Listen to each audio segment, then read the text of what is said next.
हे guys welcome back to mini blog. तर हा मिनी ब्लॉग आहे स्वामी समर्थांच्या प्रकट दिनाचा. तर श्री स्वामी समर्थ सगळ्यांना. इकडे छान पूजा दिवेबत्ती वगैरे झालेली.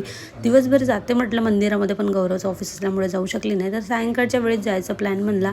आणि इकडे मी आवळा आणलेला होता लोणच्यासाठी. त्याची रेसिपी मी टाकलेली आहे चॅनलवर. सोबत मी मिनी ब्लॉग पण येईलच. तर आम्ही छान तयारी वगैरे केली आणि आम्ही गेलो होतो स्वामींच्या मंदिरामध्ये. सायंकाळी बाहेर निघालो तर बापरे एवढी गर्दी न की भयंकर. स्वामी समर्थांचं मंदिर जिथे आहे बेसामध्ये, तिथे आम्ही नेहमी जातो. तेच मंदिरामध्ये आम्ही जात असतो आणि आजसुद्धा आम्ही तिथेच गेलो. आणि खरं सांगते एवढी गर्दी होती की गाडी ठेवायला सुद्धा जागा नव्हती. आणि प्रकट दिनाच्या दिवशी आम्ही पहिल्यांदाच जात होतो, त्यामुळे आम्हाला खरंच कळलं नाही की एवढी गर्दी असू शकते. बापरे भयंकर. त्याचबरोबर गर्दी जरी जास्त असली तरी दर्शन इतकं छान झालं ना त्या दिवशी, खूप छान झालं.